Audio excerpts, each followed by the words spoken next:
In this week's drive, we see the changing face of Formula One,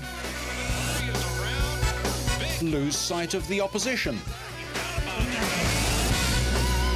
kick up some desert sands, and go to trial in Russia. All this and more in this week's Drive.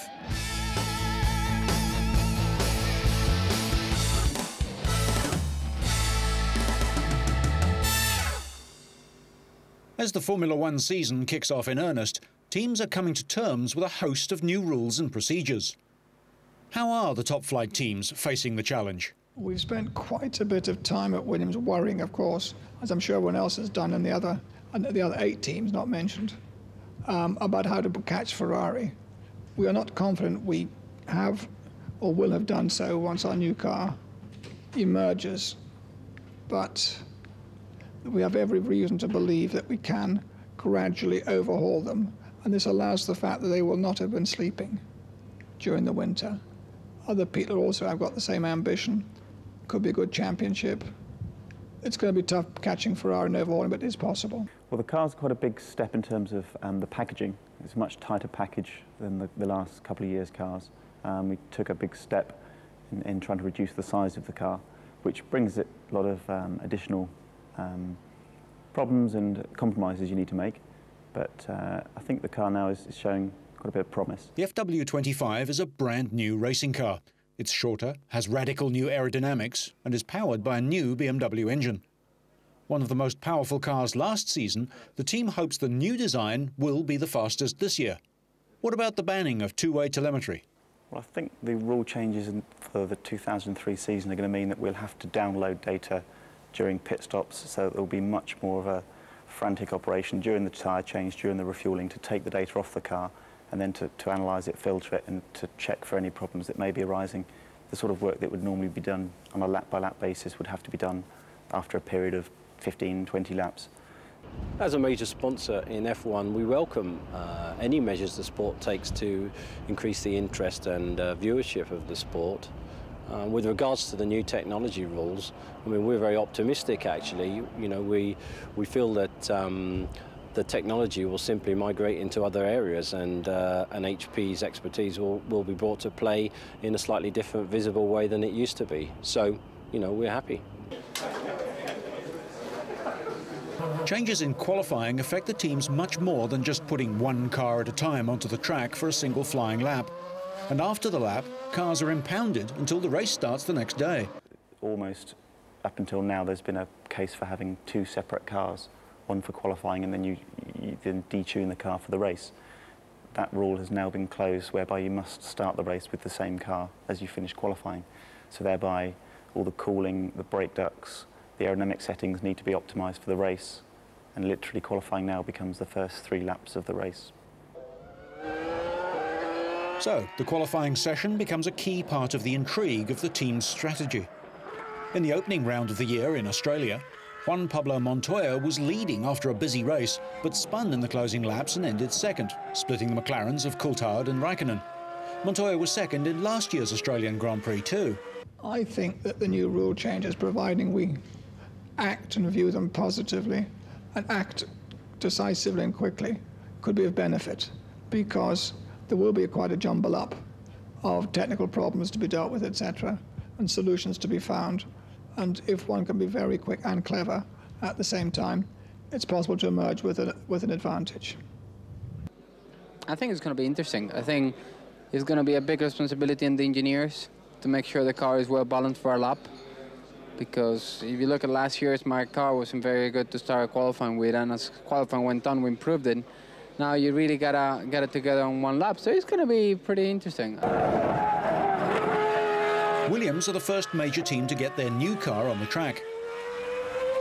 Ferrari have tested their new machine, but won't race it until the 4th round, and McLaren used many new parts on an upgraded version of last year's car. Their new car will appear later in the season. After a mediocre qualifying position, Montoya and Ralf Schumacher both scored points in Australia, with 2nd and 8th place respectively, putting Williams 2nd in the Manufacturers' Championship. McLaren leads the upper teams in the 2003 Formula One season, who are all keen to take on champions Ferrari. The entire team practices every move time and time again to save vital split seconds. In 2002, McLaren came third in the Constructors' Championship and yielded to Williams the right to be seen as Ferrari's rival. Neither did well in a season dominated by the red cars. Both McLaren and Williams won only one Grand Prix each, Monaco for Coulthard and Malaysia for Ralf Schumacher. But the factor that destroyed McLaren's season was reliability. The two Williams cars retired 7 times during the 2002 season. The McLarens retired 14 times from a team total of 34 starts. McLaren has the same drivers, David Coulthard and Kimi Raikkonen, for 2003. It also has the same engine manufacturer, and Mercedes seems to have solved some reliability problems during the off-season, as the pair finished first and third in Australia.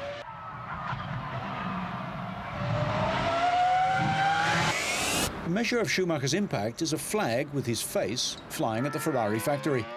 Last year, Schumacher had clinched his 5th driver's title by the 11th round of the season, and with teammate Rubens Barrichello, the team wrapped up their 4th Constructors' crown soon afterwards. Record after record fell during the season as they took 15 victories between them. With the new F2003 GA car, Ferrari are hoping to go one better and hand Schumacher another title to break legendary driver Juan Manuel Fangio's record of 5 drivers' titles. But the new regulations were designed to lessen Ferrari's advantage and hand some of the impetus to the smaller, low-budget teams. But the big teams, Ferrari, Williams and McLaren, see their high financial investment being devalued by the rule changes. Ross Brawn, Ferrari's technical director and the man credited with the team's successful machine, is not sure of how the new qualifying system will be better. It will certainly be interesting. We're not quite sure how it's going to develop. We're not completely sure. There'll be teams, I guess, who'll go for a low fuel load, be at the front of the grid, but then they're going to have to come into the pits early. There'll be teams who'll take a more conservative approach and run the right sort of fuel to run a conventional race, and it's going to be interesting to see how that all works out. The only disappointment to me in a way is I think qualifying won't be quite the spectacle that we used to have, but if we have a more interesting race, then perhaps that's the price we can pay. In the opening race, Ferrari served up a warning to the other teams by qualifying first and second and sprinting away to a demoralising early lead. But Rubens crashed out early, and a slow pit stop and some uncharacteristically ragged driving from Michael, which damaged his car, dented the prancing horse's domination.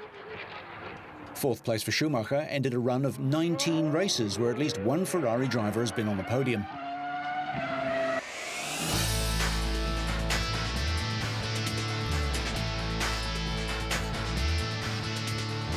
Local boy Paul Stoddart waited until everyone arrived in Melbourne to reveal the new Minardi. Team owner Stoddart grew up within a few kilometres of the Albert Park racetrack, but made a fortune in the European aviation business, which allowed him to buy the 19-year-old Minardi team. It's a nervous time for Minardi. The team could be in jeopardy unless more funds are found. But Stoddart and his team arrived in Melbourne with a new car, new engine and new drivers. Will the cost-cutting measures help his team? It certainly has. I mean, we're now, we're competing with budgets that you could run a small country on. And unfortunately, we're nowhere in that league. We're operating on 10% of some of the teams that we're against. So, of course, any changes that give them less track time, that give us an advantage, whatever that advantage may be, are obviously welcome. I think you're going to see, as I said before, a very, very much closely fought championship this year. And where we're fighting, which is for midfield positions, I think with these rules and with our improved car and driver lineup, we can achieve what we want to achieve this year. Stoddart has opted for a mix of experience in his drivers. He has the service of the experienced Dutchman Jos Verstappen and taken on young Briton Justin Wilson. Stoddart has signed a 1-year deal with Cosworth for their new Ford engines. Verstappen believes that despite the money worries, Minardi have a good package. We haven't done so many laps. I think we did 40 laps with the car in total, so it's not too much, but the engine power, it's really good, I think, and dynamics improved compared to last year, so I think the car has to perform better than last year. The team had to redesign their car to accommodate Wilson. At 6'3", he's the tallest Grand Prix driver in the modern era. He couldn't evacuate last year's car in time to meet F1 safety requirements.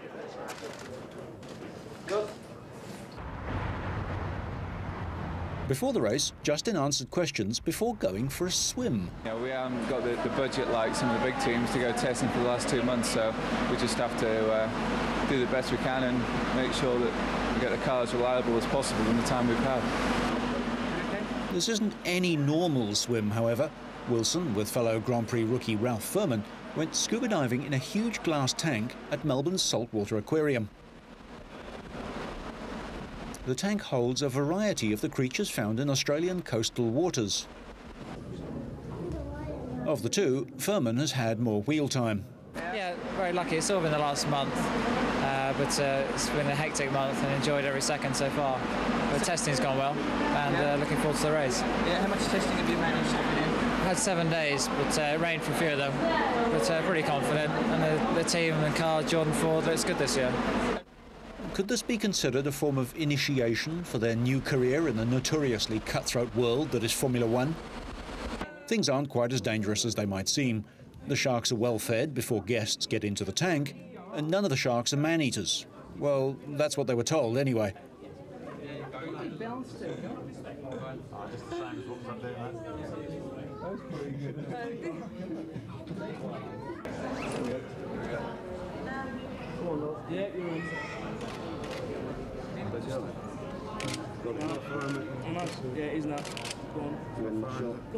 The next day, Furman was taken for a lap of the track by the Australian Air Force Roulette's aerobatic flying team. The G-forces he experienced were mild compared to what he'd face on the ground in his Jordan, although his race ended in the wall after a handful of laps. Toyota also have a rookie in their team in former kart champion Cristiano Da Matta, but the diminutive Brazilian is no stranger to high-speed open-wheeler racing. I would say some places we've been really good, some other places we're still not right where we wanted to be, but still above our expectations. So I think it's been a very positive beginning of the season for us. I mean, very positive pre-season for us. How did Da Matta make the decision to leave kart as a champion for Formula One as a rookie? Because I was number one. If I wasn't number one, I wasn't give up to leave there. I wasn't give up there and come over here. So once I get to number one there, then I think, okay, I can do this. Now let's try to do on the other part of the world too. The car is an improvement over last year, but the Cologne-based outfit has the money and the backing of a major motor manufacturer. The team is aiming for at least a point in each remaining race this year, after Da Matta slithered harmlessly into the gravel traps in Melbourne. Ahead of the race, the Jaguar team showed off their new R4 Down Under. Triple world champion Sir Jackie Stewart was joined by Australian driver Mark Webber and Brazilian rookie Antonio Pizzonia. The 26-year-old Webber finished 5th in Melbourne last year, driving for Minardi. He's proud to be in the Jaguar team, but is realistic about what they can achieve. Our goal this year is to earn some more respect. You know, it's been a very tough few years in the past, and we have a great platform now to build on and earn a lot of respect. And you know, we've still got a long way to go to do that. It's a very, very intense midfield battle there with some very, very strong teams and strong packages. Sir Jackie Stewart said the new car will be a big improvement over last year's effort. The early indications are that the motor car is stiff in its body unit, to a level that we believe will overcome many of the discrepancies that were experienced last year. Pizzonia is another Brazilian, but one with a difference.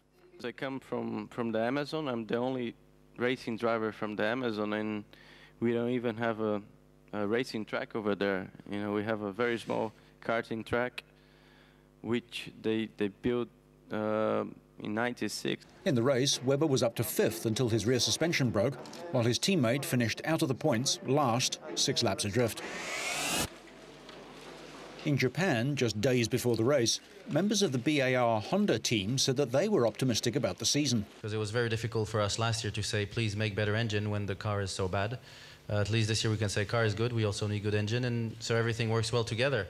By the end of the testing, the last day we did in Imola, we were quite happy. We did a lot of laps without really any problem, but we've had a lot of problems in winter. His teammate Jenson Button was equally optimistic.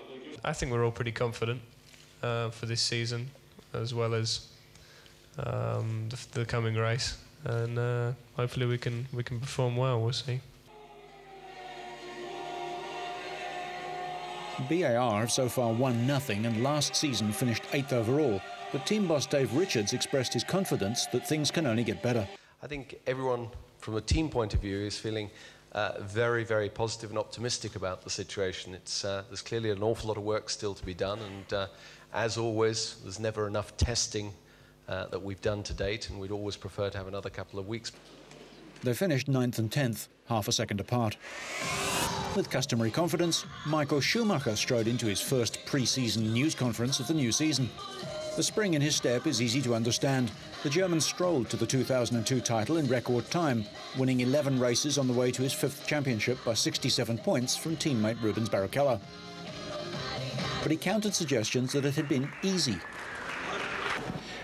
Listen, my career is about 12 years of Formula One. I've had 1 year where it might, for you, have been a bit easy for me, but in the end, it is a 10th of my career, so I'm quite happy to have a little time like that, and it will become automatically more harder because other teams haven't done a great job last year, and I'm pretty sure they will do a much better job this year, and therefore competition will become harder, and then Rubens, obviously in the same team, will make my job tough as well.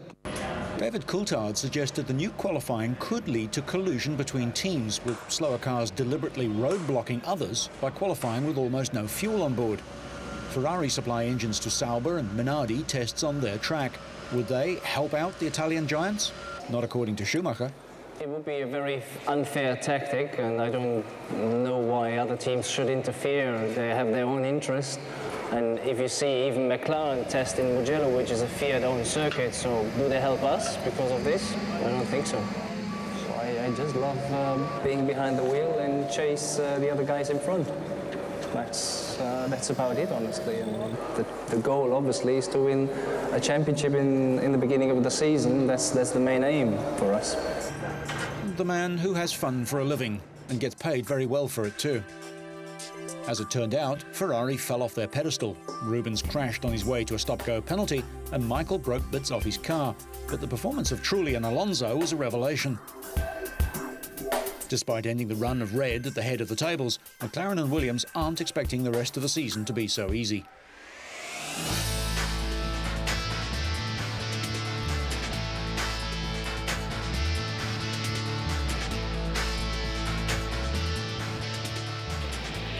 On to the high-speed ovals now. 43 drivers took the green flag for the 3rd race of the NASCAR season.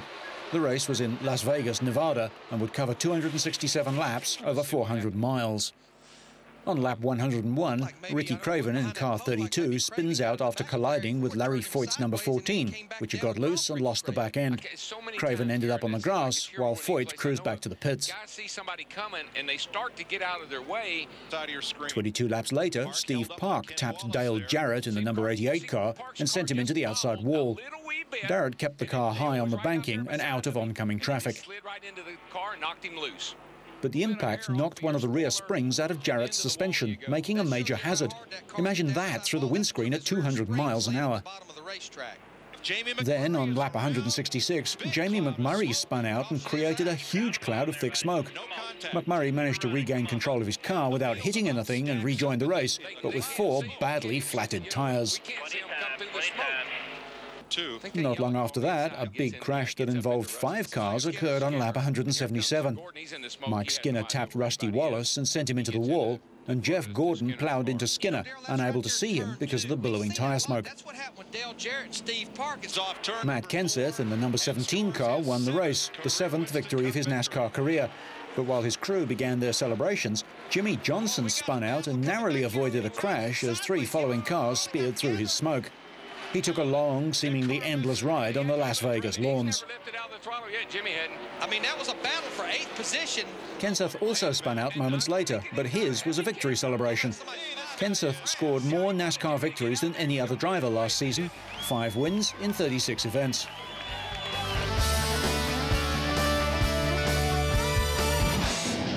Doha hosted the 2003 Qatar International Rally, the first round of the Middle East Rally Championships. 19 special stages over 742 kilometres and 2 days through the Arabian desert. Sheikh Abdallah Al-Qasimi, runner-up last year, and co-driver Khaled Zakaria were first to be waved away from the start. But the early lead was seized by defending champion Abdallah Bakashab in his Peugeot 206. Saudi Bakashab cruised to an 11-second lead by the 7th stage. At the end of the first day, the Peugeot broke an oil cooler when it landed heavily after a jump, and Bakashab was out. It was left to hometown favourite Nasser Salih Al Attiyah and Steve Lancaster in their Subaru Impreza to pick up 4-minute to 22-second lead at the end of the first day. In the Group N category, reigning champ Khaled Al-Qasimi had to work to maintain his 2-minute lead for Mitsubishi at the end of the day. Hot on his heels was Justin Dale in another Subaru. On his first visit to Qatar, the British champion went from 6th to 4th overall, driving like an experienced desert racer.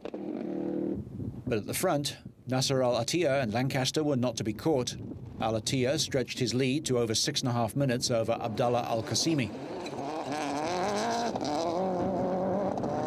Sheikh Khaled Al-Qasimi lost 3rd place overall in the Group N win when his car was found to have bypassed the turbo's pressure release valve, handing the honours to Dale and co-driver Andrew Bargery in their Qatar debut.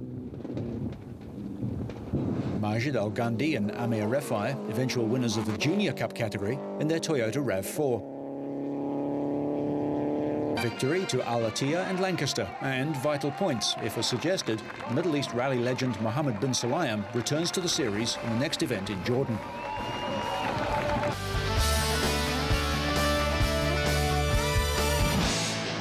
The Indoor Trials World Championship went to St. Petersburg in Russia for the first time. After 6 wins in the 9 events so far this year, championship leader Adam Raga didn't quite make the grade, despite a good performance. The series leader passed into the final in 3rd place with only 1 penalty point more than rivals Kapistani and Lamkin. But in the final, the Gas rider collected 5 penalties in the 4th section, and that was enough to move him out of contention.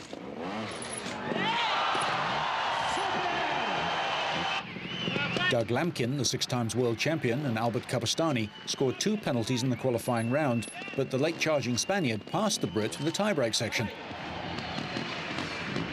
Kapistani had a 3-point advantage over Lamkin before the last 2 spectacular sections, but the Spaniard dropped 2 bars in a high jump.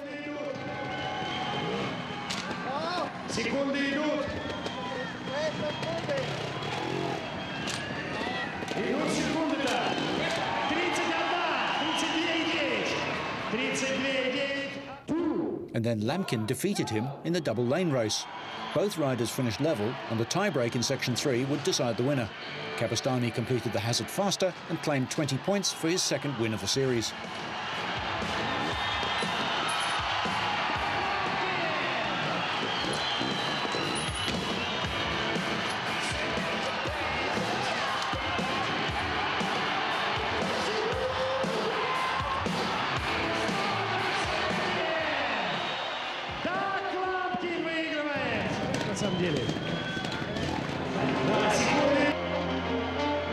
After St. Petersburg, Raga maintains his overall lead, but is now only 13 points clear of Lamkin, with 2 rounds remaining.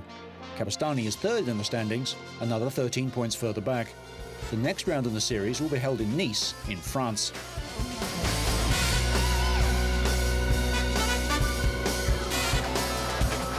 The more I practice, the luckier I get.